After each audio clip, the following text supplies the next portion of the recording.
Welcome back to the final half hour. Believe it or not, we're going to get a little early onto our weekend here at Green Rush Live. I'm Jimmy Young, the founder of Pro Cannabis Media. I'm a host of In the Weeds with Jimmy Young, one of our regularly scheduled podcasts that we now stream different shows all day long on our live stream on Roku and Apple. So on Mondays, we have the In the Weeds Monday binge. Tuesdays are the American Cannabis Report with Christopher Smith binge. Wednesday is the Calling All Growers and also the Dr. Mary Show.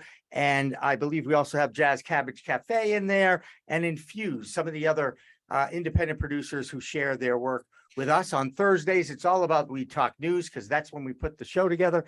Fridays is Green Rush Live, obviously. And yes, we go live on top of our live stream. Saturdays, we turn it over to the sports guy, Dave Briggs, who is also anchoring Yahoo Business in the afternoon now. And he interviews all these outstanding former professional athletes that have been, many of them inducted in the Hall of Fames, whether that's the NBA Hall of Fame or the NHL Hall of Fame or the NFL Hall of Fame. It's the Conversation with Dave Briggs and Amani Toomer on Saturdays. And on Sundays, we've gone into the vault that was Cannabis Chat, which was Josh, you'll like this because you do a lot of content in Washington. How many days a week do you do your thing, the Talking Hedge? In the summer, only 3, and then normally 5 days a week. Yeah, there you go. So and how long is the Talking Hedge? Anywhere from 7 minutes to an hour, just depends on the topic. Gotcha. So idiot me, being the old school TV radio dude, okay, I said, you know what? Let's figure out if we can go live on Twitch. We're going to do 3 2-hour talk shows live Monday, Wednesday, and Friday in the fall of 2020, which was, of course, the not the peak of the pandemic, but was the going into the winter of the pandemic, if you will.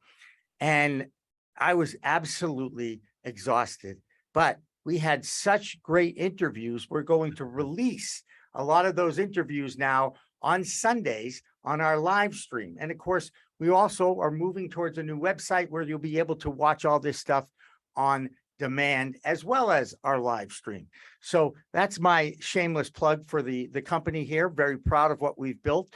Our new show now has contributors from all over the country, coast to coast. And we are getting a Canadian reporter. We are resurrecting our European reporter.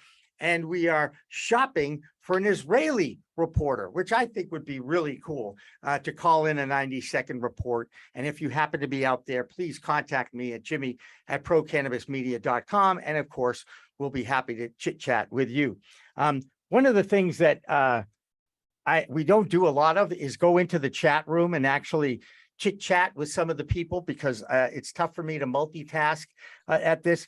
But there's a guy named Gorski who's been very active. He and Yogi are talking, and I see another guy named Jeff here.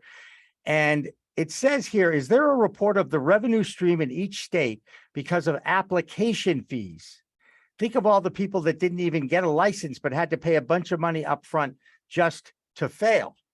I thought that was an interesting point. Josh, what's happening in Washington State right now? Are they still giving out licenses there? No, there's been a moratorium on that for a long time. I know of somebody who couldn't even give it away. He just basically had to give it back to the state and say, here, take it back. No one wanted to buy it for $1 because of where he was at. He was going to be in the middle of nowhere. Versus other people I know that could sell it for $150,000, per location. And that's still not a lot when you hear about 20 million moving at one place in Arizona, for example, an unlimited license state. But when you have 1,750 different SKUs running around and you can have 6 locations and as many stores as there are, doesn't really draw a lot of the same kind of investor demand that you see in Arizona or New York. But in terms of the fees, I was under the impression that the fees would be given back to you if you didn't get your license. If you did, then those fees would be put towards the cost. So there wasn't actually a real application fee. But I don't doubt it that there are some states out there that just did it. Non-refundable. Yeah, non-refundable. Yeah. you see it all the time in housing. You know, if you're going to rent a house, you got to make an application fee, and it gets more and more and more. And they probably don't, and they just leave these listings open long enough to take in a ton of dough. So it's no different in the cannabis industry. I have no doubt that people are taking money for these application fees with no intention of ever giving it out. The airline industry, just to kind of make a connection there, the airline industry continuously is booking flights they know they don't have room for, and they're doing it anyways to take your money. So this isn't anything new. Is that what they call free market and capitalism? Is that the idea here, is to make the money any which way you can out there and screw your consumer if you have to? Yeah, Pete Buttigieg is the regulator for the FCC. We have state regulators for cannabis, and yet nothing gets done. Nothing ever happens. This small guy gets made. He's the excuse, whatever, and they put it the penalties on them, but then the bigger players walk away because they're literally too expensive. It's like the IRS doesn't go after rich people; it's too expensive, so they literally go after people that are small and can't afford it and just pay up. It's the same concept. Yeah, and the rich get richer, and the little guy gets killed. Basically, is what you're saying here. Are we going to see? I'm trying to get to the point where I'm more comfortable with the fact that we've got a vibrant retail marketplace for legal cannabis. And how are we going to find out what the threshold is where, I think there's over 230 dispensaries now open in Massachusetts alone. I'm not sure if that's too many, but I do know in some of these towns have, 4, 5, 6, 10, 12, all in the same area. It's kind of strange. Are we ever going to have a salary cap or a dispensary cap on states? And is that something you'd like to see the federal government actually put a cap on? I don't think you do, by the way, but I'm going to get your opinion on it anyway. No, Morgan was talking about not having caps, and I think that's great because then it would open up that competition so that you don't have places like Arizona and New York with limited licenses creating these multi-million-dollar roadblocks or entry points when that's way too expensive. If you look at year over year sales growth for Massachusetts, it was 48% at the beginning of the year in January, and now it's 7.7% year over year growth rate. So it's gone down significantly. When you look at same store sales trends in the same area, Massachusetts, it's flat. It's like -1%. The difference, I think, is the lack of same store sales, which is new people opening up, like you said, creating more competition. So initially they may have one store, and then they were allowed to have 3, and then the rules increased it. Now they can have 6, or maybe they're crossing state lines when that state opens up, and that's adding more competition, taking revenue away locally and adding local competition. So even though the year over year sales growth is significantly lower, those same store sales aren't really moving at all, meaning that people are just buying it from other locations. That's right. What I'm inferring from that data. But it's getting bloated regardless. You can't have as many as there are, but it has to come to some inflection point in order for that to break and normalize. Yep. And so today I took a drive down to Attleboro, Massachusetts, which again is just over the border from Rhode Island to Massachusetts, to visit that area. And I got a chance to witness the grand opening of Zahara. That is a new dispensary in Attleboro. And as you can see now, this is awesome. I get to do a voiceover. There is the grand opening banner.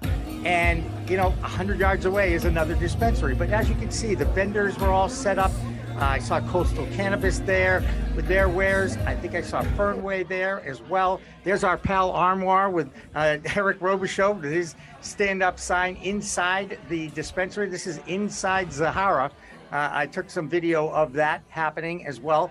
There actually was a woman teaching people how to roll a joint in the dispensary, which I thought was a nice added addition because after all, it is all about education and educating the public. But you could see it was a pretty active thing. There's our pals from Coastal Cannabis with their stuff, their edibles. You know, a lot of these dispensaries have a lot of the same products in it. And I wonder how and why you would go to one dispensary over another. You know, there's all sorts of things going on now with rewards programs and what have you. There was a lot of traffic down there in Attleboro, as you can see outside this huge facility up there on the hill is Zahara, and there was room for musicians. There was a tent for officials there as well. And of course, we were all there for a ribbon cutting ceremony. Now, I learned something about ribbon cuttings. I was at Air Wellnesses on Boylston Street. There's the ribbon. So they gave him the scissors, right? This is John Connor. He's one of the principals. He's ready to cut it, right? He's got all his elected officials around them. And guess what? They never cut the damn ribbon because they didn't want to look. They want to use it again. And I'm like, wait a second. I would have brought my own ribbon for this. It never got cut. It finally got applause and everything. So after the ribbon cutting, of course, I chatted with John Connor and with his partner, Ed Silva, about how they felt about finally getting to the starting line, finally opening up their dispensary. And here's that little conversation I had with John and with Ed. You're at opening day. Did you ever think this day was going to come? We didn't. But, well, I shouldn't say that. We did know it was going to come. It's just a lot of hard work from a lot of different people that have to put the time and effort in to get it to happen. But the town's been great, and we've got it through. How gratifying is it for you to finally see the day where you open? Oh, it's been great. And even today to see all the turnout with the folks that support us and puts a smile on the employee's face, puts a smile on our face. We couldn't be more thrilled. I'd be remiss if I didn't mention the fact that in Massachusetts now there's well over 230 dispensaries. There's actually, and by the way, they put a lot of these dispensaries in industrial parks right where you guys are here in Attleboro. And sure enough, they put you across the street from another dispensary. Is there a spirit of collaboration or competition going on? That's a really good question. Right now, it feels like a little bit of competition from one side. We'd like more collaboration because I think the collaboration would go a long way, and just let the folks go wherever they feel most comfortable shopping. Let the product decide. Let the product decide. That's exactly right. It really comes down to product pricing. Everybody has the same product. Everybody has the same pricing, and really it comes down to your experience when you walk in. You know, our culture we're trying to set up throughout the whole thing. And when people leave, they got a smile on their face. And that stigma you're talking about, we see a lot of the soccer mom and pops coming in and the hockey dads and moms. And they're coming in, and if they feel comfortable in your facility, they're going to come back. And that's what we really want, is to focus on those folks as well.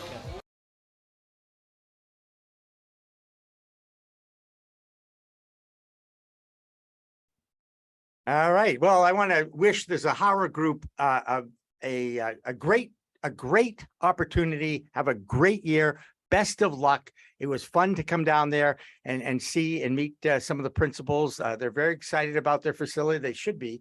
And there's plenty of room outside that facility. They had food trucks there.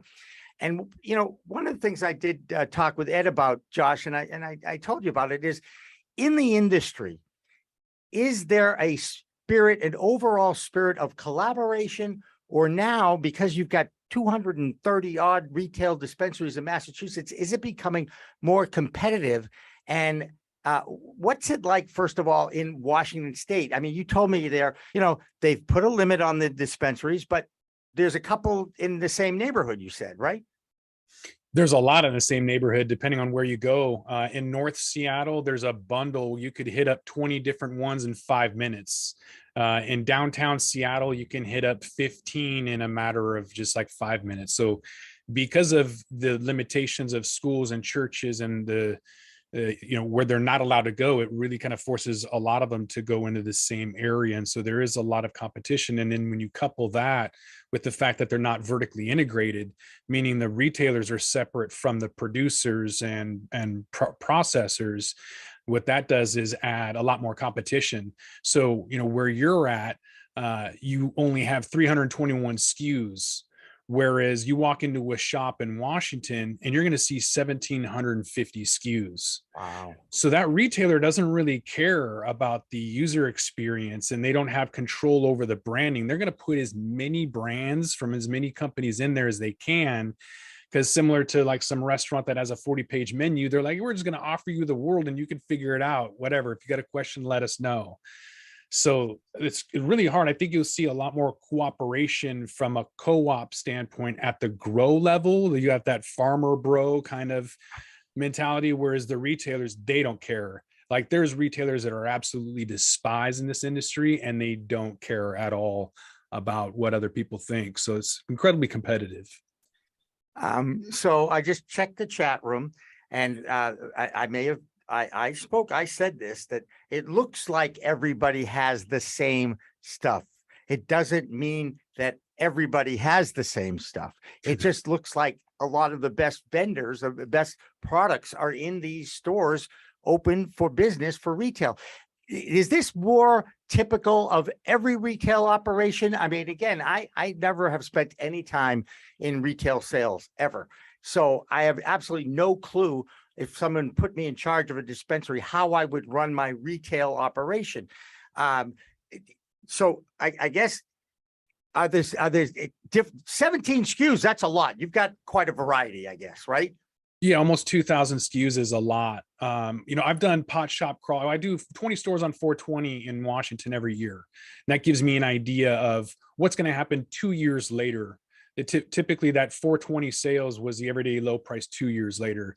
Since the pandemic, though, there's been so many discounts just to get people off their couch. They got to do 30%. So every Friday and Tuesday, 30% off. And now nobody cares about 420. It's just a longer line that they don't really need to wait for. We don't have delivery, so you still got to like go there. You're not going to go there on a 420, for example. So the layouts. There's two 420s in every day. Right. There's one in AM, one in PM. I'm just saying. But only the big one in April. So right. I would go to a place that's going to have a better user experience. And the places I've been to, the pot shop crawls in Denver, San Francisco, Oregon, British Columbia. I'll be doing one in Chicago and New York and New Jersey coming up in September. And I've seen different things. That layout that you just showed in that previous clip is something I would see in like the Las Vegas smaller stores where it's more boutique and they want to offer just the right amount of the 7 categories. You have flower, vape, pre-rolls, edibles, beverages, whatever. Everything is there, and they have just enough so you don't get overwhelmed, versus like the MedMen where you might go in there and you're like, whoa, I don't need, that's more of a showcase or your own experience. So I think the branding is really kind of what draws people in. And from the sales, it looks like the big MedMen with the more options and the more show and wow factor is really what's bringing people in, until some of those smaller boutiques can have enough advertising money to get people to know that maybe they got the better stuff. I don't know, but they're gonna have to figure that out. Well, I will. It does seem like there is a distinction here in Massachusetts between the craft grow quality and the MSO grown quality, even though some of the MSO stuff, and again, let's not blanket it. I'm sure I'm going to get ripped in the chat room for this. I don't want to rip the MSOs either, because I still think they're a necessary presence in a new industry. That being said, I know I'm going to get crap for that. I'm waiting on the chat room for that to blow up. But I just wonder about the future. I mean, some of the people I hear in dispensaries are saying it's a race to the bottom. That concerns me. It concerns me that there's so many regulations, so many taxes, so many barriers to entry, and then you finally get opened and you have to actually sell product to make money and pay off what you've invested to get any return on your investment. I don't know how big will this market that exists today ever get to the point where it grows even more. I'm hearing that the 50+ market in the United States is the fastest growing demographic that is pro cannabis, whereas the existing one that is 21 to 35-year-olds is consumed in the culture. Where do you think the future goes for this? And of course, let's assume that something positive gets done at the federal level. Yeah, you look at white women 50 and over, they're the number one demographic for pre-rolls. They just want something you grab and go. They don't want the inconvenience or the mechanisms or anything. They just want the convenience and the low item price. So I think we can look at other industries to kind of see where we're going to head to. I think looking at Budweiser and Tilray is one of the same. People are going to want something that doesn't have a lot of flavor, really inexpensive, highly accessible, that's going to just do what they want them to do repeatedly. It's going to be 4% alcohol by volume is not a lot. Tilray's not producing really anything anybody wants. And so that's perfect kind of big cannabis that you said is an integral part to the system, allowing other brands, let's stick with the BC Canada area and say like a brand like Hank's that is actually producing high quality hash and innovative products like a hash joint. That's going to be something that gravitates those connoisseurs that are actually looking for top shelf items. It's also going to keep the pricing and a good kind of a balance between producing at a high level with low quality and then producing things that people actually want to consume. And so you need both the Tilrays and the Hanks in order to kind of survive. But in the end, I think just like coffee, where you had all of these stores that didn't need to be there, Tully's. Remember how many Tully's were around? Maybe you didn't see them. I don't know. They were everywhere trying to copy Starbucks. And then they just, they got some actors, from TV and stuff to jump on the bandwagon, and it flopped. But then with the ashes, rose bikini baristas. We've got a ton of them out on the West Coast where they just serve coffee and it's niche and it's weird. And that's sort of where that's come from. So whether it's the alcohol industry producing Budweiser equivalents or some niche kind of mom and pop that pops up, eventually it will work its way out. And I think that's just normalization. I think that's perfectly normal. What's not normal is to expect $7,000 to $9,000 pounds in a market, like Philly and New York are crossing their fingers and hoping for, when the reality is, every price is coming down as soon as the demand is grown and produced and made available, and then the pricing starts to collapse. Yeah. Again, it's another lesson in the emergence of this industry is how the free market evolves. And, it's one of the things that fascinates me a lot about the cannabis space, the science of the endocannabinoid system, right? The legalities, the opportunities for investors to come in and actually help out those who've been most impacted by the failed war on drugs. This is what fascinates me: the sociological angle, the economic angle, the science angle, the legal angle. There's so many elements to this industry right now that to grasp it all is really overwhelming. That's why these teams, you try to put people in positions to their strengths. So you're always looking for the best retail team. Obviously, we're in Massachusetts. We're trying to take advantage of the fact that we're here so we can actually get into dispensaries and give them a little marketing help, because this is what we like to do. We can do live talk shows right from a dispensary if the dispensary wants us to show up on a Friday afternoon to do it. They may not want us there on a Friday afternoon. Maybe Tuesday afternoon is a slow day for them, and they'd want us to come in and maybe drive some traffic to them. But, media is now being used in such a different way. And, oh God, look who we have coming in now. I didn't even recognize him, right? It's a good thing I saw him yesterday. Thomas Howard is with us from the Cannabis Legalization News out of Illinois. Hello, Thomas. Hey guys, what's happening?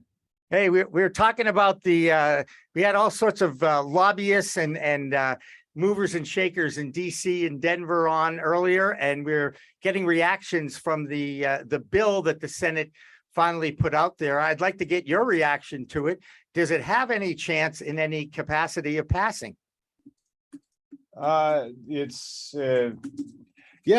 no, it doesn't. It has no chance of passing. And I really don't care. Like, I want to know, out of the next 296 pages that they added, have they rectified? And I shouldn't call it rectify, because I like to use this dormant commerce challenge in courts regarding the self-dealing that states do when they're doling out these licenses, and that most of the social equity is based upon your zip code or location and your long-term residency there, as opposed to the arrest. And so I don't mind if they're going to make it, an arrest, but or conviction, real social equity, because the principle of equity is this ownership right. Right. Josh is on with us, and he's a capital analyst. He knows all about the equities, but those are equities of property rights and ownership in a corporation. Well, the company is the United States. It's a fairly large corporate entity. The municipalities are all corporate entities, and the municipalities have the police power, and they were arresting and incarcerating and convicting. The state was complicit in the convicting, because you go to a state court and get convicted. Now, New Jersey's made social equity one portion of it, like impervious to this dormant commerce claim, because it's the conviction anywhere in the United States. And so that is interesting. And then we know what the disparity rates are from the arrests. We don't necessarily need to go into the long-term residency in anywhere, but have they addressed it? Because if Congress says that the discrimination is okay between the states, well, then the dormant commerce clause isn't dormant, it's expressed, and you can't raise that issue. But I, for one, don't really like that, because I'm only from Illinois, and the cannabis license is there, kind of okay. Yeah. How many, do you know the number in Illinois that are open right now? I know, and this is big news, because Illinois just dropped them all today. And so Illinois is classic for here's what we're gonna do, and then they do something completely different. And so Illinois was saying, hey, you guys finally won these dispensary licenses from 2.5 years ago. We're going to be issuing them in waves starting a week ago in the Chicagoland BLS region. And then today they just issued all of them, and then sent out an email and some next steps, which was great. And so like the license holders now have a clock. The 185 dispensaries have a clock of 180 days in which to find their real estate, and then another 180 days in which to become operational. So the dispensaries are coming to Illinois, 185 of them, and it's taking time, Well, we were talking about what's going on in Massachusetts, because there seems to be a race to the bottom now, with over 240 dispensaries open, some in municipalities that have 10 within a 5-mile radius. And what a challenge it must be on the retail side to differentiate your products, your experience from others in order to get people in the door. That is now the newest challenge in a very young industry. Oh, sure. Like Massachusetts is interesting in the sense that it's almost a $2 billion market already. And then from the numbers that I was crunching, I'm like, oh, well, that means it's mature. And which you never really want when you're like, you want to see like a much larger market that's supposed to be mature, as opposed to what the crunching of the numbers says today. And so like that data was garbage that I was using. I'll get better data for a model that shows a much higher curve. And that's the way you do it, right? If you don't like the data, get something else to put into the model. But it's great that Massachusetts is open, and yeah, not everybody who opens a bar succeeds at it. Right. It's not supposed to be like a sure thing, like gambling or a brothel. Where it's one of those products and then it's strictly controlled. And so like, no, I'm the only person who has a gambling license, but some states kind of see it like that, where it's like, well, no, I'm strictly controlled. I'm the only person who has the right to sell this.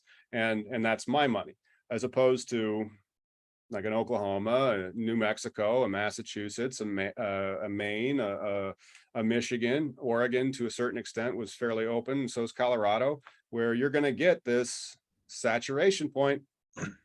Right. Yeah. Right. And Josh, you guys are far smarter about this, about a free market, than I am. It's the natural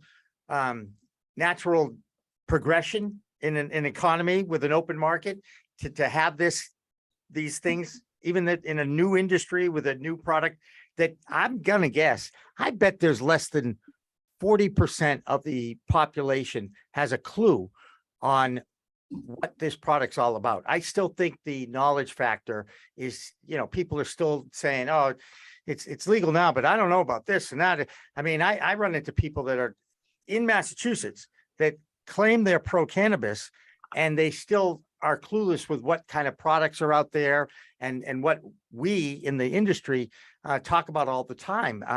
And I rail on the media because I think the public service announcements need to happen in these legal states. How to take care of your stuff, what it does to you. Can you use it responsibly and actually get benefits out of it? You think we'll ever see that message, Thomas? Not while it's a crime.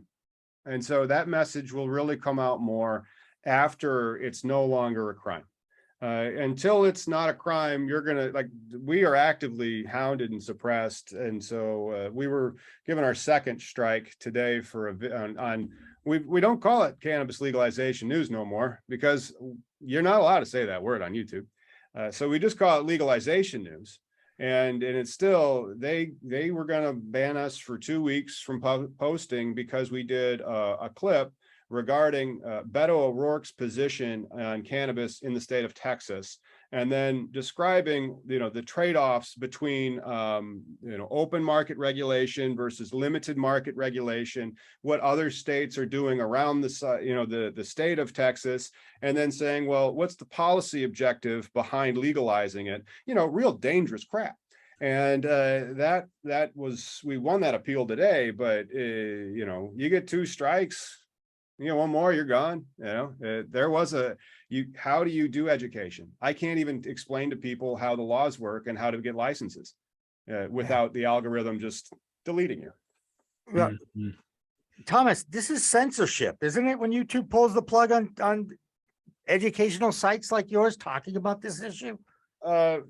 Perhaps, but then it's also, and that's the thing, I think, maybe if I was just doing personal use, which is still a violation of the federal law, but I'm doing not just personal use, this is the legislation rubric for an industry that's happening. Here's how this industry moves. And then I'm talking about banking regarding that. And so now I'm talking about moving, funds and commerce. And so that in theory could be a federal conspiracy, and there's money in the Department of Justice. So maybe I got some guy from the DEA just flagging all my stuff, but, do they know who you are and they know where you live?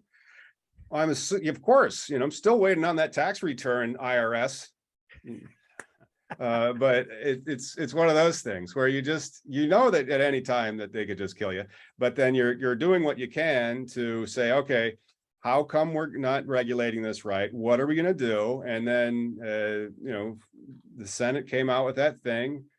There's an election this fall. If the Democrats really want to win, they could do something popular, and they could say, we're going to do this. This is why you should vote for us.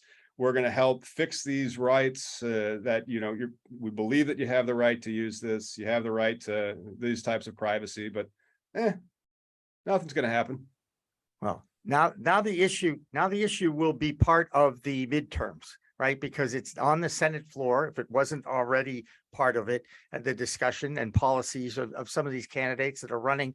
So again, you have to identify the states where there are either open seats or contested seats in order to move that majority needle a little bit one way or another. At this point, I'm not sure which way is going to be taking up the charge in the Senate. At all. I think it's going to go the other way. And so then if it goes the other way, more Mitch McConnell, really? Look, nobody ever went broke underestimating the American people. And there are some things that we could underestimate about the American people and say I guess that will still be illegal in another 5 years. And that's the problem. And then I'll watch something from George Carlin from 72, 50 years ago. And I'm like, oh crap, that he could be doing that bit today. We might be stuck here another 50 years. And then the Roe versus Wade opinions overturned. And you're like, oh shoot. Well, these technologies getting better. And then that means the censorship's getting better, which really stinks, Right. I really hope that the AI or the machine learnings they will get their rights next because this algorithm's not suppressing them. And then they will say, okay, we should probably help the humans legalize weed. You know, they're going to need it. They have to get used to computronium, you know, and I don't know. After the couple of years we've had, I just don't really like to predict even my financial models. I should put like a new disclaimer on them, like this may all go to crap because we don't know stuff that'll happen. Yeah. Right. Absolutely. Hey, Thomas, look, we're gonna take an early beginning to the weekend here. I definitely appreciate you showing up and adding your 2, 3, 4 cents. I think it's horrible what they're doing to you. You know that. I've always said to you, you got a place with us. For whatever reason, we're flying under the radar.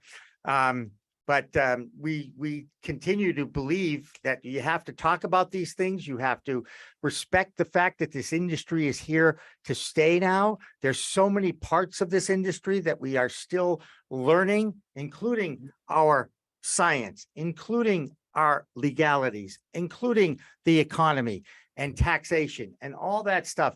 And, you know, it's a fascinating time to be in this industry. So first of all, appreciate you contributing to We Talk News, Josh, as well. The Washington Report, every week we're here. We follow this show up with our regularly We Talk News, this week's We Talk News, and then an American Cannabis Report with Christopher Smith. We'll follow that. But I'll be perfectly honest, I'm really tired. It's hot. You know, I have a Mai Tai waiting for me downstairs, okay, from my office. There's a bar, and they know that I was coming down after I was done with the show. So since I control that, I'm going to say we're going to wrap this baby up. On a Friday. That's right. It is a Friday. It's way past 4:20. Thomas Howard, thank you so much for checking in with us. Really do enjoy talking to you. Josh, feel better, please. Get some rest and knock that COVID on its ass. Will you please? Will do. All right, we're going to wrap everybody up on the West Green Coast. Rush Live here this week. Next week, we're going international. I'm guessing that's going to be a fun show, so don't miss that. So for everybody here at Pro Cannabis Media, I'm Jimmy Young. Remember, it's a whole new world of weed out there. Use it responsibly. See you next week. With that, we're going to roll this one up. I'm Josh Kincaid. This is The Talking Hedge. Don't forget to like, share, and subscribe, or don't, and I'm out. Don't forget to smash that like button on your way out and check out these other videos that we've got.